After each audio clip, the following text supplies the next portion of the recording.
Here we are with all these hot shots behind me. How did you factor into their world? How did you come into the Schnars orbit? Oh, geez, it started back. I was neighbor to Paul Higbee, and I was probably 13 years old, and I was always going across the street helping Paul do this, do that, and started riding the racetrack with him. Of course, I couldn't get into the pits then, so as time progressed, I got to know Bill. Of course, Bill lived up the road from me. And then once in a while, he'd stop in on a Honda scooter and give me a ride. We'd just goof off, not much, because there was a little bit of an age difference there, not a lot. But and after mucking with Paul, I just started hanging around with Bill, and Bill was up to Frosty's barn quite a bit with his sportsman up there, so that's where we got involved. My dad helped the Briggses get started when they did the racetrack. Their first opening weekend, of course the cars were just stuck out in the parking lot. Well, they came down and borrowed all my dad's tractors, and for 3 or 4 weekends they used his tractors to pull cars in and out of. So my dad would get a press pass every year. Either Leonard or Jerry would come down with a press pass, and I think I was about 9 or 10 when my first time my dad took me up, and Bob was driving I think the 64 Chevelle with the surf club on it, and he was kicking butt then. My father's involvement was just, he had the farm, the biggest farm nearby, so that would help. Yeah. Yeah, that was at the end of the quarter mile back then. Yeah. I think I was sent to bed before then. I trust by the time you were interested, they were no longer dragging. No, they moved on. Did you learn any of the tricks of the trade? Which you were watching Frosty and Bobby, and as they were setting up cars? Change a 808 into an 806. Mm-hmm. Yeah, we always had a little competition that Jay Plyler's Russ Thompson would come over, and of course he'd stand there to talk, and he'd be punching his finger into the tires to see what combination you're going to run, and we got pretty smart. The 806 and the 802s and 808, I guess it was, 806 and 808, we'd paint different colors on them, and pretty quick we were putting pink and just anything, throw them off if we could. Got to be a big joke. Well, while they're looking at tires, were you looking at some of Jay's stuff too?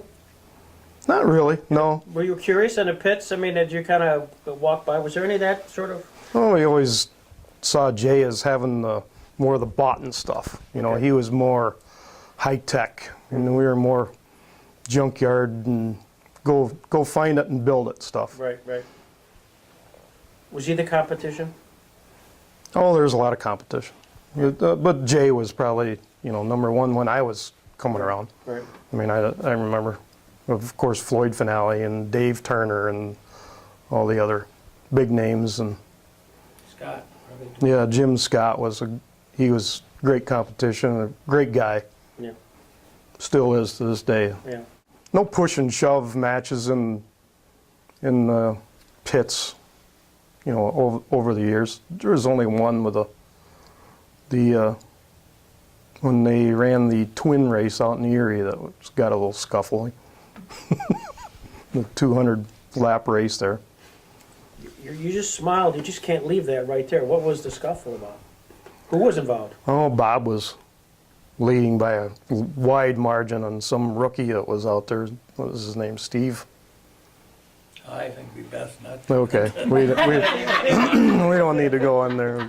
You can't say nothing good about it. But he bounced off the side of Bob and pretty much took him out, and there was quite a scuffle on that one. Okay. Well, whoever will remain nameless. Steve. I think. I can't remember. Anyways, that was about the worst issue that I can remember on the racetrack. What was the car of choice for you? I mean, you were there. What was your time period, Melvin? Oh, geez, it was 71, no, earlier, 70 through when did 76 was it? Somewhere's in there. Yeah. Is there a memorable race or two where you said, gosh, we did a great job setting this up and we won? Was there that highlight moment during that time period? Not one particular race, but one year. I remember he won 11 features and virtually unbeatable. The only time he didn't win, I guess, is when the throttle stuck. And he had to spin it out just to keep from smashing into the wall. And we did some aftermarket changes after that, so it wouldn't stick again. But that was about it. It was quite a pleasure to watch. It was, talking with Frosty on, what we always needed to do, and Bob was always impressed with what we always did. And we were impressed with the way he took care of the equipment and came up through the pack. Do you have a story about Jane? The only story I have about Jane is when Frosty and I'd be working in the shop, Jane would come around and start either beep the horn. If the horn didn't work, she'd holler and, "Frosty, oh Gary, oh Gary." So that's about it. All right.